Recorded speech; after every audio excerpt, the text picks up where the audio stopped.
오늘 아시아 증시의 키워드는 바로 관세입니다. 관세 여파를 고스란히 받아내는 아시아 증시인데요. 관세와 더불어 일본 증시는 애플 이슈까지 더해졌습니다.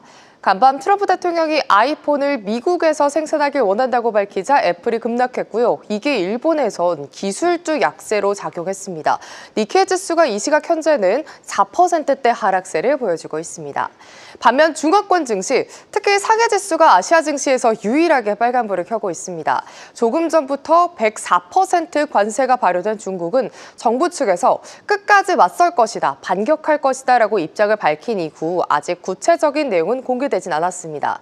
다만 오늘 증시 부양책을 대거 쏟아내면서 반도체, 부동산 중심으로 상승세를 보이고 있고요. 오후 들어서는 기관과 정부의 자금이 들어오면서 상승으로 방향을 잡았습니다. 이 시각 현재 0.2% 상승하면서 3,152선 지나가고 있습니다. 이번 미국의 관세와 관련해 야만적이라고 비판한 홍콩 행정수반이 관세 위험을 완화하기 위해 FTA 확대로 맞서겠다 입장을 밝혔습니다. 다행인 점은 이렇게 정부 차원에서 적극적으로 나서자 개장 직후 4% 급락했던 항생지수가 오후 들어서는 점점 하락폭을 줄이고 있다는 겁니다. 어느새 오늘의 낙폭은 1.6%까지 줄여냈고요. 현재는 19,798선 지나가고 있습니다. 인도는 아무래도 내수 중심 국가인 점, 또 관세율이 다른 국가보다 낮기 때문에 비교적 플랫한 흐름을 보여주고 있습니다.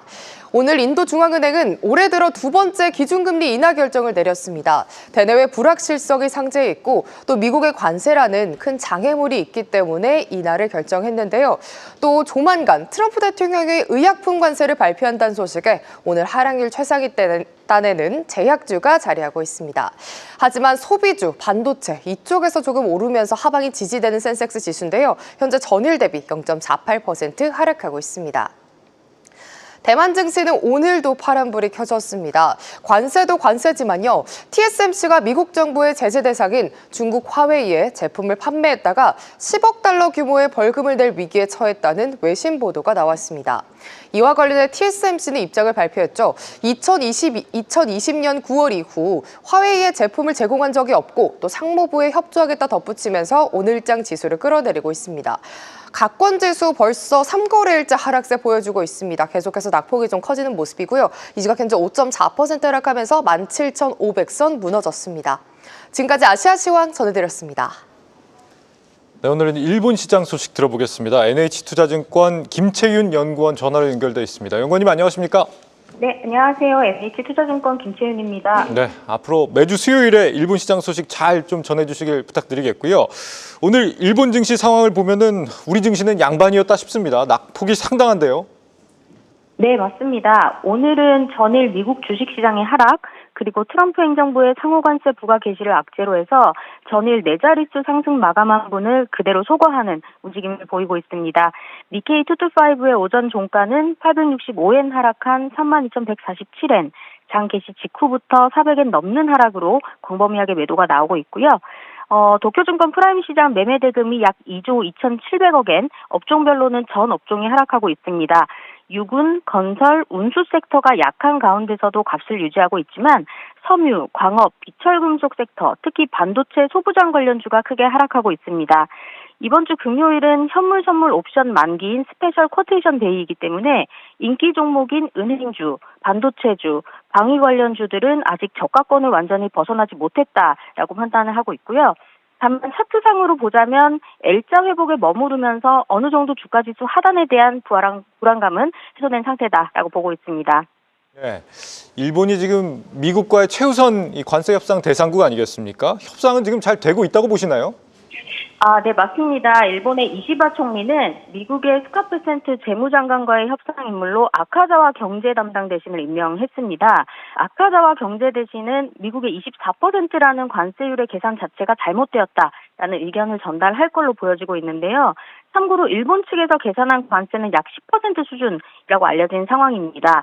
그 외 현재 기술 관련 혹은 어떠한 기업의 제품들을 관세에서 제외하겠다 이런 징후는 보이지는 않고 있지만 일본 측의 협상 카드로는 방위비 증액을 통한 패트리어트 수입, 기업들의 미국 내 현지 공장 건설 이런 것들이 예상이 되고요. 미국 측의 요청으로는 엔화 약세, 즉 환율에 대한 수정 언급이 있을 것으로 예상하고 있습니다. 지금 달러 대비 엔화 환율이 연초만 해도 한 160엔 선 정도 가까운 수준이었는데 지금 145엔대 중반 수준까지 와 있습니다. 앞으로 더 하락할 가능성 높다고 보시나요? 네, 글로벌 경기 하강 압력 그리고 인플레이션에 대한 우려가 고조되면서 달러엔 환율은 재차 150엔을 하회하면서 말씀 주신 현재 145엔 부분에 머물고 있습니다. 앞으로 연말을 향해서 엔화의 방향성 자체는 강세 진행이 맞고요. 다만 지금 당장은 관세에 대한 우려 때문에 엔화 자체가 좀 강한 움직임을 보이기는 쉽지만 가계라든지 기업의 엔 매도세 이런 것들로만 판단하자면 1달러 130엔까지의 과도한 엔화 강세 진행은 좀 어려울 것 같다 이렇게 판단을 하고 있습니다.